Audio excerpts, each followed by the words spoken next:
Right, good afternoon, everyone. A particular good afternoon to the extremely well-populated intelligent table right in front of me.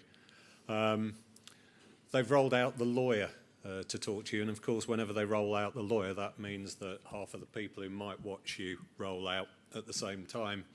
But I'll try and keep it moderately entertaining for you on what is, let's face it, a roller coaster and sexy subject of is leadership a legal requirement under health and safety law. I'll put the arguments for and against, I hope. You may wonder, well, who is this bloke and why have they rolled him out here? I am a health and safety lawyer by trade. Despite my youthful countenance, I've been doing it rather a long time, and particularly in the minerals and extractive sectors where I have advised and assisted some of the largest organisations in the sector as well as some of the smallest. My name is Alan Millband. That's Millband, so it's a vowel short of a politician. That presupposes any of you can remember who the Milbands actually were. But there's something about my background. I won't trouble you with that. But a long-standing association with the sector, and that's why I've been invited to speak to you today. And perhaps quickly just to add to the bit of pedigree, I do edit the Institute of Quarrying's Health and Safety Law textbook, soon to be republished. And I do a little bit of lecturing on the honours degree course in minerals management at the University of Derby. But anyway, the subject today is leadership, a legal requirement under health and safety law. Following the thread from plenty of other speakers, there is a simple fact, I think, about leadership, and it's one of those things that's not particularly easy to define, although we suspect that we know what qualities make a good leader. That is a picture of a Yeti. You may be forgiven for thinking it was perhaps one of my colleagues or possibly an inspector from the Health and Safety Executive, but none of us have ever seen a Yeti, and yet we've got a pretty good idea what one might look like. We can describe one, we think, but we've never seen one, so we don't know what it looks like. And actually, the point I'm trying to make there is that leadership is not easy to define and describe, but we seem to have a feeling for what it looks like. And one of the things that might be asked is, do we actually need an accurate definition of leadership in order to see what it looks like and be able to touch it and feel it? And I suspect not.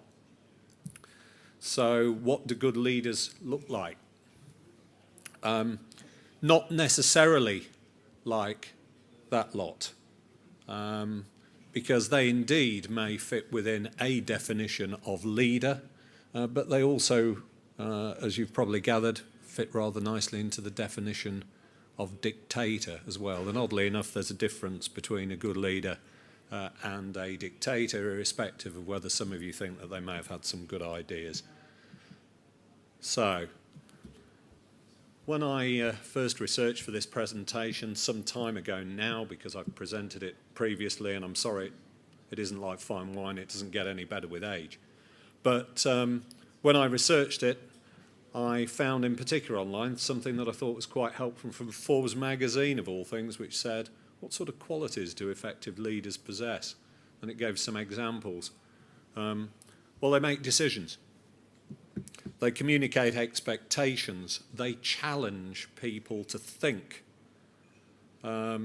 And they lead by example. So, you know, so far most of the guys in the previous slide probably tick those boxes, but it's at this point where we move outside the theatre of dictatorship and, if you like, the do what I say, not what I do example into other qualities that reflect well on good leaders, that they are accountable to others, that they provide continuous feedback, properly allocate and deploy talent, ask questions and seek counsel, and make others feel safe to speak up, which strikes me as particularly important. So what does good leadership look like? Anyone down on the floor know who that is? Hillary. Nope. Sorry, do you mean by that Sir Edmund Hillary, or do you mean just Hillary at your office? No, I mean Sir Edmund. Oh, right, okay, no. But close. I'll allow you to continue the theme. It's actually Lord Hunt. And you've probably twigged that the other guys are Hillary and Tenzing. Yeah, so I don't need to explain to you, I don't think, what they did all those years ago. But it might assist you to know that actually Lord Hunt was not necessarily the expected guy to lead that expedition, but another guy called Eric Shipton, who was arguably the better mountaineer, but Lord Hunt had military experience and background. And what this means is that it's not always the leader who has his skills only in the sector who will necessarily make the best leader. Sometimes you draw on skills gained from other sectors as well.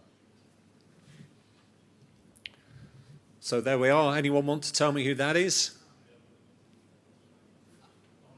Go on, give it a guess. Yeah, Neil Armstrong, the first man on the moon, and there he is with the American flag. I can't tell whether he's pulling it or whether it's waving nicely in the breeze of the moon where there's no wind whatsoever. But anyway, there's Neil Armstrong standing on the moon. Well, apparently President Kennedy said at the beginning of the 1960s that the States would have a man on the moon by the end of the decade. Well, that's all very well for him to say, but somebody then had to deliver it in practice, and that would have been NASA, and no doubt they sat round the table thinking, oh, crikey, old Glittergob sounded off, and now we've got to do something about that and get somebody on the moon within the next, 8 or 9 years that he'd given them. And typically for NASA, I'm sure they sat round the table saying, come on, guys, it's not rocket science. What are we going to do? And the answer is, that they got a man on the moon within that time, which shows however challenging the goal, with the right leadership, anything's possible. So, having given you some examples of what we think might constitute good leadership, and by no means an exhaustive list, the next question is, to get back on topic with this little presentation, is, well, where does it actually say, where does it use the word leadership in any of the relevant statutory health and safety provisions, in any relevant health and safety law? And the answer to that is nowhere at all. And at this point, you're probably thinking, hey, that's all right. We're less than 10 minutes into this and we've got rid of the lawyer. The question postulated is leadership a legal requirement under health and safety law, and he cannot point to any statutory provision for health and safety purposes where the word leadership is used. So doesn't that close the argument? And the answer is no, it doesn't. Sorry, we were going to get on to the law sooner or later, ladies and gents, and I will try and make it as exciting and as interesting as I possibly can, because I'm always up for a challenge. We have this thing called the Health and Safety at Work, etc. Act of 1974. I won't take a show of hands to see who's heard of it, but it is of general application and explains the fundamental duties on employers and others. And in particular, we have Section 2 and Section 3. Section 2 requiring employers to ensure the safety of their employees at work, and Section 3.1 requiring the employers to ensure the safety of people that they don't employ, but who might come into contact with what they do and have their health and safety compromised as a result. So we're talking there contractors, members of the public and the like. Now, the requirement there is to ensure the safety at work of the employees, to ensure the safety of the non-employees. Right, so while we might not be able to have a precise definition of leadership, I think we could probably agree between us what ensure means. If I want to ensure that my car gets cleaned this weekend, I either do it myself or stand over somebody else and make them do it.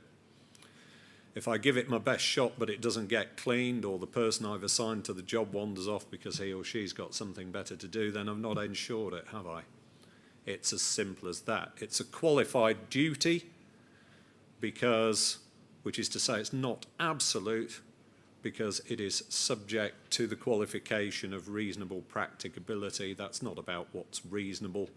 That's about what needs to be applied to manage a risk properly in terms of cost being money, resource, time, etc. In simple terms, the duty is pretty much absolute, and if you're trying to fall back on a reasonable practicability argument, then it's for you to prove, not the prosecution, if you stand accused of a criminal offence. So, in very simple terms, an employer must ensure that. So one of the things that I'm going to say to you straight away is, how does an employer ensure that degree of safety in the absence of good leadership and effective leadership? Just think about that for a moment. We also have this thing in the Health and Safety at Work Act, Section 37. And this is a provision whereby senior officers of companies and organisations can be called to account for their failings if their company or organisation fails to meet its duties and obligations under health and safety law. Okay, so Section 37, I don't propose to read it out to you, it's set out there, means that effectively where for example, director of a company is negligent along with the company, then he too can feel the full force of criminal law. Our friends at the Health and Safety Executive can pursue him vehemently to call him to account. Him or her, I hasten to add. And then directors can be disqualified under certain circumstances. Now, typically this is mostly used for financial and fiduciary misdoings and misdeeds, but it's not limited to that, because the court can make a disqualification order against a person where he's convicted of an indictable offence, which includes health and safety offences. So in simple terms, disqualification can follow if senior people in the organisation do not do their job properly. And if you stop to think about that for a moment, that is a form of statutory accountability. So we've looked at good qualities of leaders, and if you agree with me, being accountable to others is one of those qualities, and there is that quality written down in law. We also have these things called the Quarries regulations, which may be familiar to some of you. And regulations supplement the general duties under health and safety law, but make things more specific. And oddly enough, the Quarries regulations are targeted at quarries. So there's a little bit of what it says on the tin. And I've just highlighted two, but could have highlighted more provisions. We've got Regulation 6, where every operator must take necessary measures to ensure, again so far as reasonably practicable, that quarry in its plant, etc., designed, constructed, operated in a way that persons at work can perform the work assigned to them without endangering their own health and safety or that of other people. And again, ask yourself the question, how is Regulation 6 going to be unerringly complied with in practice in any quarrying organisation where there is less than effective leadership at operator level? In simple terms, it's not going to happen. And Regulation 8, and again I'm sure you're familiar with it, with a view to ensuring the health, safety and welfare of persons, it should be the duty of the operator to establish a management structure enabling the quarry to be operated in accordance with the health and safety document. The establishment of a management structure. Again, what we keep falling back on, even though the word is not used, is that leadership is an on-running theme through all of those, and without it, you might comply, but you're going to be lucky to comply without it. And it wouldn't be a lawyer if he wasn't up here having a quick mention about Corporate Manslaughter and Corporate Homicide Act 2007. It's been around a while now. Various organisations have been prosecuted, still not many, but more waiting in the wings. I don't like to think that it's only a matter of time before something like that hits our sector, but it has to be an ever-present risk in any organisation that doesn't have effective leadership, because it's fundamental to the offence that the organisation is only guilty if the way in which its activities are managed or organised by its senior management is a substantial element in the breach. So it must follow again that absent good and effective leadership, you are less likely to comply with duties, and the organisation will be left more vulnerable to an indictment under that legislation.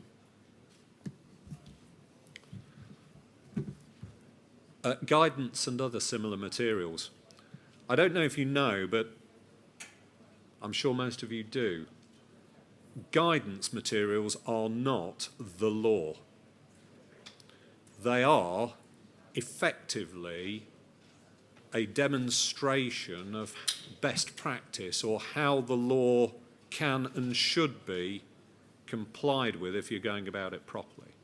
So whilst it's not the law, the reality is that if you don't do things in accordance with official guidance, which can take various shapes and forms, then it will be down to you to prove that what you were doing was every bit as effective at complying with the law as if you'd followed the guidance.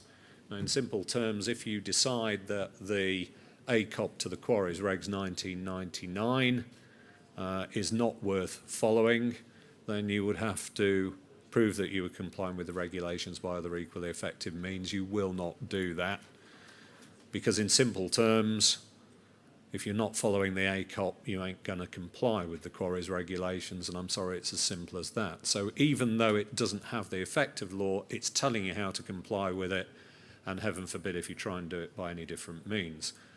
Other guidance may be more debatable, but there are plenty of guidance materials, and the HSE has guidance that effectively spells out that leadership is a necessary requirement. And one of those is the Leadership and Worker Involvement Toolkit, which sets out the importance of good leadership and also offers a few views as to what makes good leaders.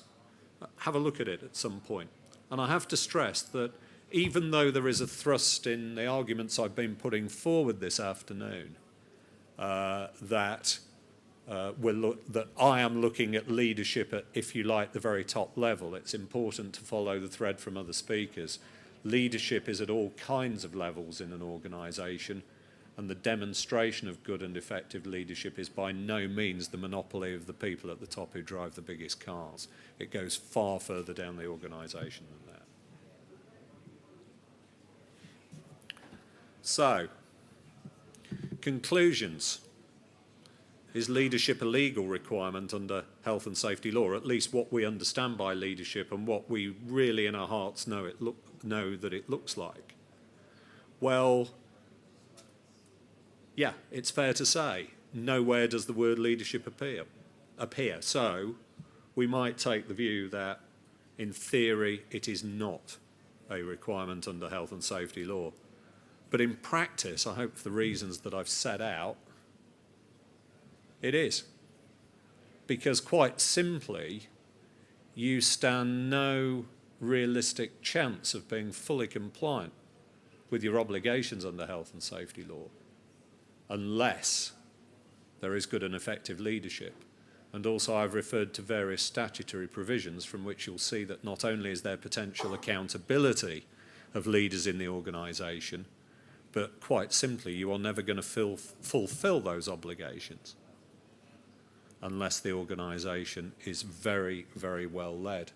So safety cannot be ensured without a good health and safety culture, and absent good leadership, you are not going to have a good health and safety culture, whether you think otherwise or not. The final phrase, we take health and safety seriously. I almost unerringly include this in most of the presentations I do, because that's what every client, more or less, that I have ever represented in court charged with a health and safety offence has said to me, and the temptation to say obviously not seriously enough is almost too much to resist. In simple terms, I would far rather be saying of an organisation, it is very well led, has an excellent health and safety culture, and before this one-off, a very, very fine health and safety record. Because you do get setbacks. We have to be realistic. Yes, we know the goals, we know target zero, but there is, whether we like it or not, a risk that things can go wrong. And I'll leave you with a final thought. Does anyone recognise, I'll be amazed if you do, but does anyone recognise the two guys in the photograph on your left? Mountaineering theme? Bit of a giveaway. No. That's Tom Bourdillon and Charles Evans, and a few days before Hillary and Tenzing got to the top of Everest, those two guys were 300 feet short. And they were beaten back. Now, they were the first push. Things like that can damage morale. Things like that can make others in the group wonder if the target is ever going to be reached. Good leadership makes sure that that kind of setback is something that is noted as a setback from which lessons are learned, but which does not diminish the overall goal. And on the right is the NASA theme. Apollo 13. No, it's not actually. And I'm trying to think which one it is, but in the middle you have Gus Grissom.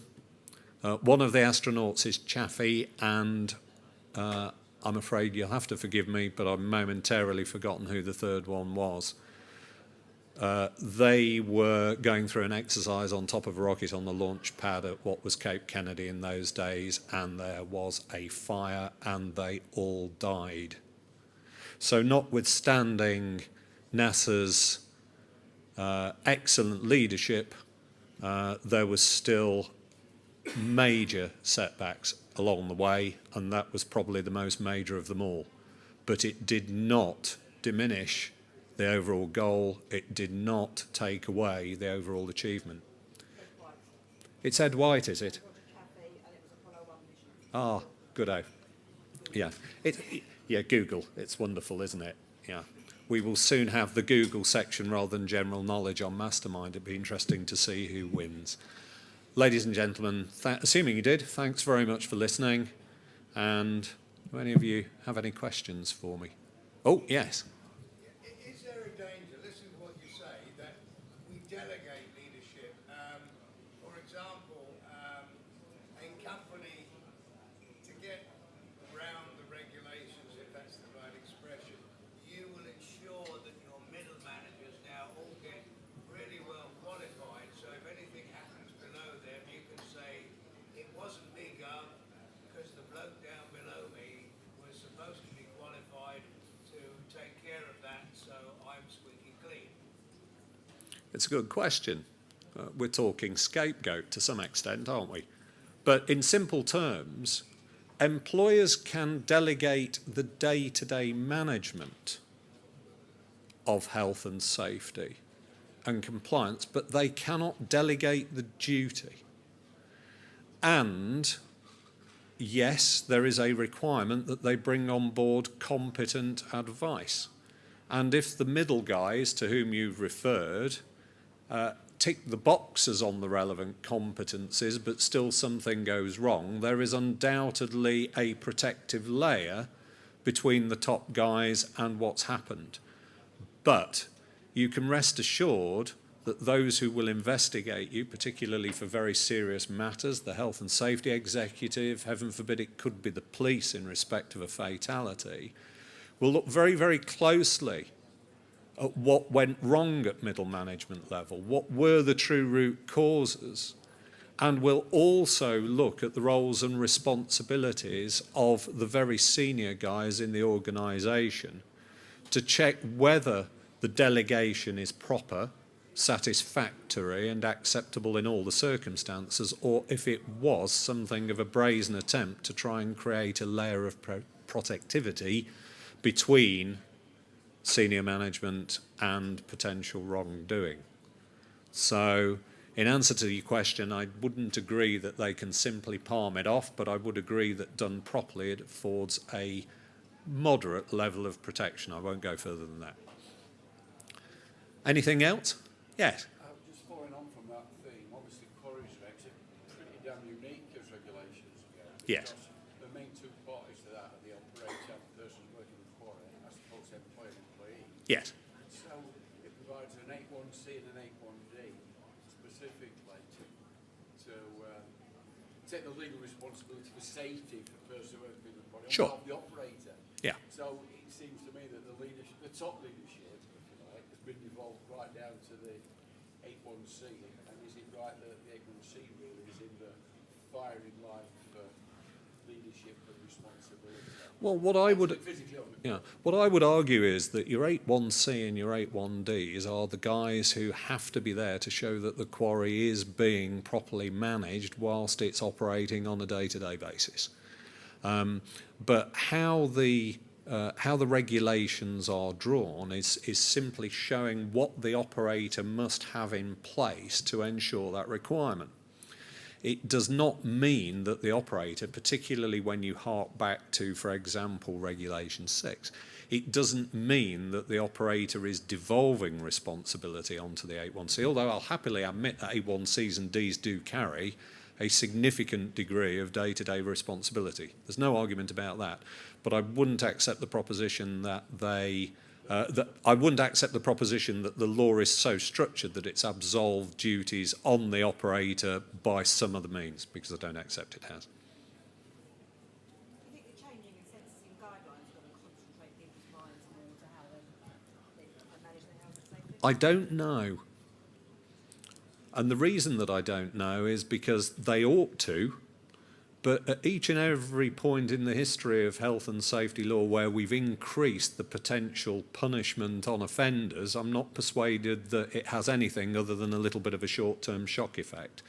I think what we need to do is see what kind of differences we get in health and safety sentencing after the 1st of February. You're probably aware that the new sentencing guidelines aren't going to be taken into account by the courts until after 1st February 2016, well, on or after 1st February 2016, but anyone coming to sentencing in a health and safety case after that date, irrespective of when the offence is committed, is going to be sentenced according to the new definitive guideline. And there are marked changes in potential fines, vast ones, even for defined medium-sized companies. So certainly bigger fines are going to be rolled out. At this moment in time, there's probably a lot of people waiting to see what happens, but I suspect it could have a positive effect, and I think we all like to think it will, if we get a few organisations that are suddenly getting, let's say, £500,000 fines and upwards, even when they haven't killed anyone, because of course the guideline relates to harm and culpability, not the actual event. So it will be interesting to see what differences those make and whether that actually has an impact on people in how they address it. In a perfect world, the new sentencing guideline ought to drive even greater compliance, but forgive me for being a little bit cynical until I actually see some proof of it. It's the peril of asking the question of a lawyer, I suppose. We're cynical by nature, well, at least I am. Anything else? Thank you very much. Thanks.